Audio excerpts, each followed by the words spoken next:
What's up, guys? Mad Props, and I am back again for another episode of 1 Minute Monday, where I take 60 seconds to explain some tips and tricks if you're into FPV like me. Today we're going to be talking about antennas and SMA connectors and ports. Number one thing that people should keep in mind is that they have a lifespan.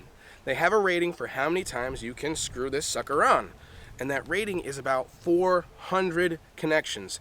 So let's say, for example, your goggles. You have your goggles and you put that antenna on every time you go out.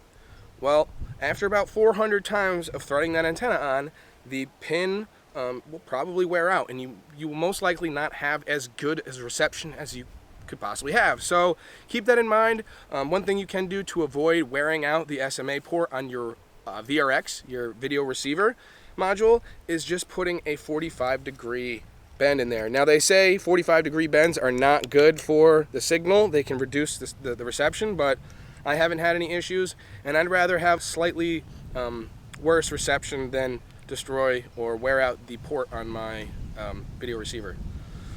That's about it for today. I hope you guys learned something, and please subscribe if you're not already. If you're not subscribed, click that button, ring the bell notification icon so you get notifications when I post new stuff, and give me a thumbs up.